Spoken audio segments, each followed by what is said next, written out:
जब से बना है नया पाकिस्तान, अवाम के लिए हर दिन है एक नया इम्तिहान। कभी कोरोना का रोना, कभी लॉकडाउन से कारोबार मईशत डाउन, कभी रातों रात पेट्रोल का बम, कभी चीनी माफिया की बदमाशी और कभी बिजली, गंदम और आटा कम।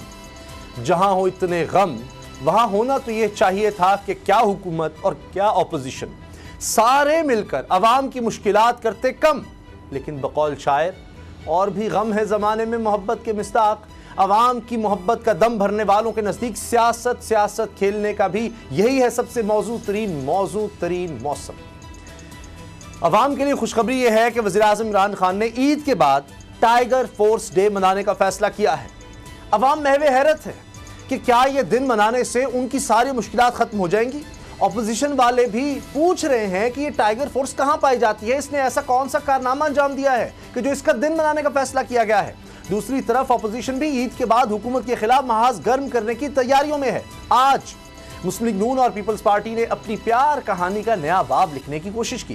बिलावल और शहबाज शरीफ में राब्ते हुए हैं, लेकिन जहां अपने अपने मुकदमात और अपने अपने मफादात हों, वहां साझे की बेल कम मंडे चढ़ती है। हालात ये हैं कि ऑपोजिशन एपीसी की गर्दान करके मुत्तहिद होने की कोशिश कर रही है, तो दूसरी तरफ से मुत्तहिदा मुस्लिम लीग की खबरों की सूरत जवाब आ रहा है।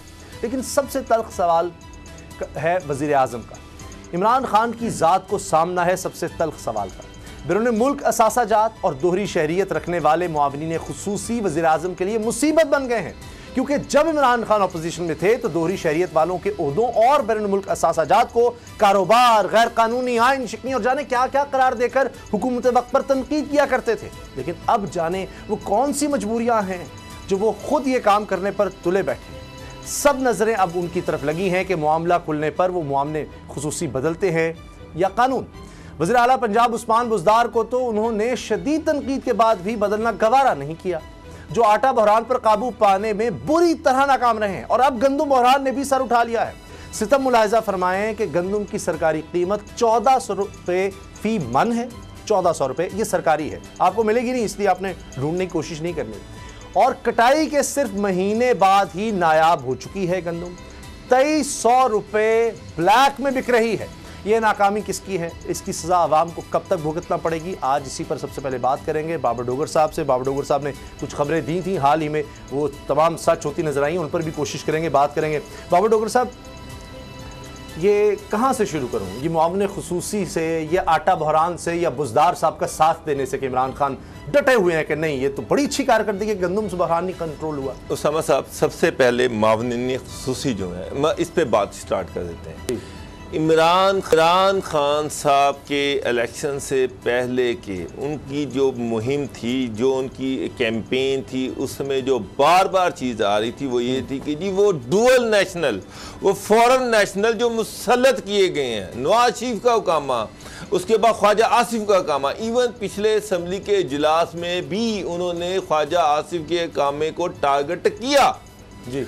अब मुझे एक बात बताएं कि एक बंदा जिसकी इलेक्शन कैंपेन में वो बार बार कह रहा है कि ये जो डुअल नेशनल हैं, ये बाहर से डिक्टेशन लेते हैं, ये पाकिस्तान में आते हैं गैर मुल्की अकाओं का एजेंडे की तकमील के लिए और पाकिस्तान के खिलाफ साजिशें करते हैं, उसकी अपनी कैबिनेट में जितने मावनीन खुसूसी हैं वो सारे डुअल नेशनलिटी हैं, कम से कम 80% तो हैं। अब मैं अभी देख रहा था कि मुझे हैरानगी है कि डॉक्टर इशरत हुसैन जो हैं, उनके अमेरिका में 3 जायदादों के मालिक हैं, 1 अरब 70 करोड़ की प्रॉपर्टी है। उसके बाद हफीज शेख साहब जो हैं, उनका भी, उनके जनाब बाहर जो साथ है दुबई में उनकी अहलिया के नाम पर 13 करोड़ का घर है। डॉक्टर हफीज शेख साहब की अहलिया का दुबई में घर है जिसकी मालियत 13 करोड़ पे है। इसके अलावा उनके बाहर के ममालिक में एसेट्स हैं। बाबर अवान जो है वो भी उनके मामले खुसूसी हैं, उनकी स्पेन में प्रॉपर्टी है। उसके बाद आ जाए उनके शहजाद अरबाब जो हैं, मामले खुसूसी जो हैं, और सैयद कासिम की दुबई में 3 घर हैं जिनकी मालियत 2 करोड़ दिरहम है। इसके अलावा 21 लाख डॉलर उनके अमेरिका में अकाउंट्स में पड़े हुए हैं। 2 गाड़ियाँ हैं जिनकी मालियत 3,55,000 दिरहम है, ये भी शायद दुबई में है। उसामा साहब, वो मामलीन खुसूसी जो कैबिनेट हैं, जो कैबिनेट की मीटिंग्स में बैठते हैं, डुअल नेशनल हैं, वो उनकी सारी प्रॉपर्टीज़ बाहर हैं, किसी की प्रॉपर्टी स्पेन में है, जुल्फिकार बुखारी की इंग्लैंड में है, उसके बाद किसी की अमेरिका में है, किसी की दुबई में है। वो पाकिस्तान के साथ क्या सिंसियर होंगे? उनके तो सारे स्टेक ही पाकिस्तान से बाहर है। ओवरसीज पाकिस्तानीज भी तो होते हैं, उनके भी वो डुअल नेशनल होते हैं, उनके क्या स्टेक्स पाकिस्तान में नहीं है, उनकी क्या जज्बात नहीं पाकिस्तान के साथ? एक जवाब ये आता है। और फिर कानून के मुताबिक जो मेंबर कौमी असम्बली है, जो सेनेटर है, उसके लिए पाबंदी है। मुआविन खुसूसी के लिए कोई पाबंदी नहीं है कि उसके पास दोहरी शहरियत ना हो। ये कोई कानूनी पाबंदी नहीं है उनके ऊपर। नदीम बाबर, उसके बाद ये जितने भी सारे मुआविन खुसूसी हैं, ये आपके बड़े अहम डिपार्टमेंट्स को होल्ड करते हैं कि नहीं करते? और उसके बाद स्टेक ऑफ इंटरेस्ट भी है। एक बंदा पेट्रोलियम का बिजनेस कर रहा है, वो पेट्रोलियम का के महकमे को हेड कर रहा है। उसके बाद दूसरा बंदा IMF से आया हुआ है और वो ना आपके फाइनेंस को हेड कर रहा है, और उसके साथ साथ उनकी सारी प्रॉपर्टीज जो है वो भी पाकिस्तान में नहीं है। पाकिस्तान में तो एक ब्रीफ केस लेके आए हैं, वो जनाब वो यहाँ पर बैठे रहेंगे, जिस दिन हुकूमत खत्म होगी ब्रीफ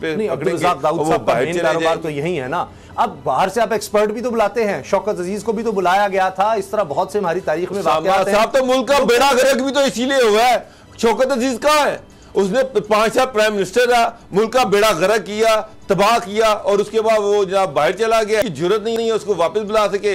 अरबों रुपए की करप्शन के उसके जो है वो मुख्तलिफ जगहों पे रेफरेंसेस चल रहे हैं। या तो उसको कानून बनाया जाए, हाथ ही लगा शहरी वाला शख्स जो है वो किसी भी तरह से काबीना का हिस्सा नहीं हो सकता, ना मुशीर हो सकता है, ना मुआविन खुसूसी हो सकता है। सर एक चीज क्लियर कर लें, मुझे एक बात बताएं, एक बंदा जो नेशनल असम्बली का मेंबर नहीं बन सकता, यानी कि अब वो पाकिस्तान में इलेक्शन नहीं लड़ सकता, इलेक्शन लड़के वो नेशनल असम्बली का MPA या MNA नहीं बन सकता, वो सेनेटर नहीं बन सकता, वो डिस्क्वालीफाई हो जाएगा। नेशनल बेतहाशा मेंबर जो डिस्क्वालीफाई हुए हैं, अब वही बंदा ऊपर से आता है, ऊपर से आता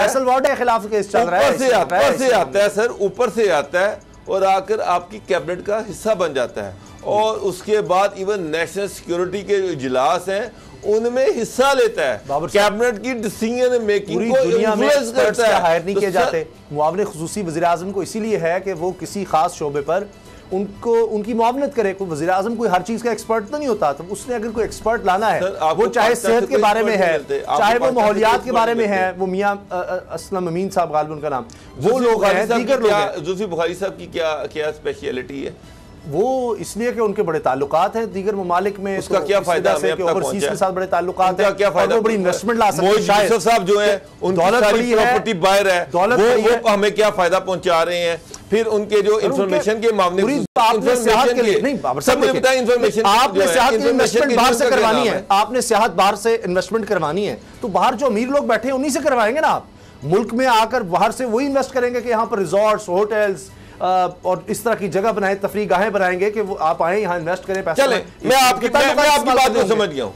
चले ये जो 10 मुआविनीन खुसूसी हैं, गवर्नमेंट बताए, गवर्नमेंट क्लियर करे कि पिछले 2 साल में इन्होंने कितनी इन्वेस्टमेंट पाकिस्तान में की है, जिसके बदले में इनको मामले अब्दुल रज़ाक दाऊद की तो सारी पाकिस्तान में है। तो सर मैं तो उनका नाम ही नहीं लिया, मैंने तो ये जितने नाम लिए मैंने तो अब्दुल रज़ाक दाऊद का नाम ही नहीं लिया।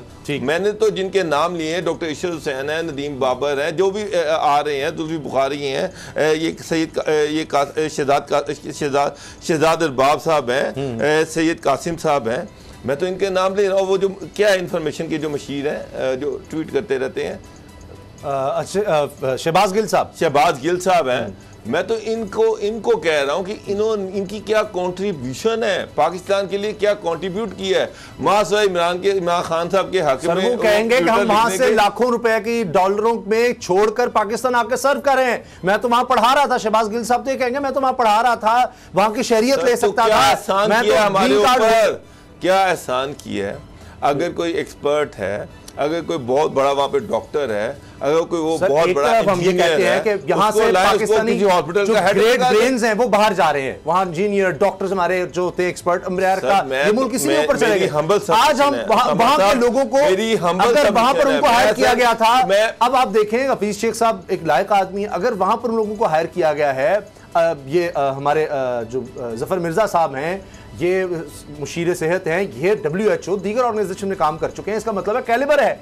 ऐसे लोगों को अगर हायर किया जाता है, बुलाया जाता है मुल्क की बेहतरी के लिए, तो इसमें क्या हर्ज है? अब कई ऐसे लोग हो सकते हैं, कहीं तो गुंजाइश पैदा कर रहे हैं। सारे यानी जो MN MP लड़के आ रहा है, वो तो लड़के आ रहा है अपने पैसे पर या अपने बरादरी पर, अपने क्लाउड पर। उसमें से आप कहां से ढूंढेंगे, मुझे बताएं एक्सपर्ट ऐसा कि जो जनाब इसका इंटरनेशनल एक्सपोजर हो। मैं वैसे मिसाल के तौर पर कह रहा हूं, आपने कहीं तो उसको गुंजाइश देनी है। अगर आप मामले खुसूसी पर भी ये पाबंदी लगा देंगे इन प्रिंसिपल, जो कि ठीक लगती है बात कि जी अगर एक चीज कौमी असम्बली के मेंबर, सेनेट के मेंबर पर है तो फिर इन पर क्यों नहीं जो मामले खुसूसी, लेकिन फिर तो आप बैन लगा देंगे कि जी दोहरी शरीयत वाला बाहर के कोई शख्स जो है, चाहे जितना ही अच्छा सोच हो, जितना ही उसमें काबिलियत हो, पाकिस्तान में आकर वो सर्व नहीं कर सकता, कभी ना में वो आ ही नहीं सकता। तो क्या करेंगे आप, किससे फिर काम लेंगे? मुझे एक बात बताएं, जितना भी काबिल हो, जितनी भी काबिलियत हो उसमें, बिल्कुल पाकिस्तान में आए, पाकिस्तान में आके सर्व करें, उसको किसी हॉस्पिटल का हेड लगाएं, डॉक्टर्स आएँ, इंजीनियर्स आएँ, जो IT एक्सपर्ट्स आएँ, उनको वो कहीं ना कहीं कंट्रीब्यूट करें, उनको कुछ ना कुछ किसी ना किसी चीज़ का हेड। सर आपके दोस्त अफसरान कहते हैं हमने 30 साल सर्व किया होता है, एक बंदा 10-25 करोड़ रुपया लगा के MN MP बन जाता है, वजीर बन जाता है, उसको पता ही कुछ नहीं होता। शहबाज गिल साहब की क्या कॉन्ट्रीब्यूशन है, मुझे बताएं। सर शहबाज गिल साहब वहां पर क्या क्वालिफाइड शख्स है। नदीम बाबर साहब की क्या कंट्रीब्यूशन है कि आप तेल सस्ता करते हैं, पूरे पाकिस्तान में तेल नहीं मिलता। वो खुद उनके कारोबार से जुड़े हुए हैं, ताकि आपको एक सेंस है कि ये ऑयल बता दें। एक मिनट सर होल्ड करें ना, 1-on-1 बात करें ना, आप बहुत बड़े सपोर्टर हैं उन सब के। मुझे सिर्फ इतना बात बता दें, मुझे एक बात बताएं। देखिए साफत में हमने आप जैसे लोगों से सीखा है कि जनाब दोनों तरफ की बात आनी चाहिए सामने। हमारा फॉर्मेट इस तरह का है ना, शेख साहब है कि इलेक्ट्रिक का इशू हल हो गया। मुझे एक बात बता दें, क्या जो इकोनॉमी का पहिया चल गया? मुझे एक बात बता दें कि क्या जो यहाँ पर जो आटे का, गंदम का ये सारे स्कैंडल आए हैं, अब्दुल रज़ाक दाऊद साहब की क्या कंट्रीब्यूशन है, क्या उन्होंने किया, किस हद तक इन इश्यूज, उनका तो नाम आ रहा है कि वो तो स्टेक होल्डर है इसमें, वो तो कार्टेल को सपोर्ट करते हैं। इसी तरह से जो दूसरे हैं, नदीम बाबर साहब जो हैं, वो जो पेट्रोलियम के हेड हैं, एक तो फॉरेन नेशनल है, ऊपर से बात ये है कि जितनी पेट्रोलियम कंपनीज हैं वो उनके शेयर होल्डर हैं, और वो होता ये कि गवर्नमेंट पेट्रोल सस्ता करती है, पेट्रोल मिलता नहीं है। आटा जो है, आटे का, गंदम का सीजन है, पीक सीजन है, गवर्नमेंट गंदम खरीद रही है और आटे की कीमतें 200 से 250 पे फी बोरी बढ़ जाती है। उसामा साहब ये मजाक हो रहा है कौम के साथ। फिर इमरान खान साहब उनका माजी का ट्रैक निकाल ले, मैं तो अपने प्रोड्यूसर से कह रहा हूँ कि वो क्लिप चलाएं, क्रिटिसाइज करते रहे हैं। मुझे ये रातों रात क्या हुआ कि वो सारी मशीर जो है वो सारी फॉरेन नेशनल रख दी गई।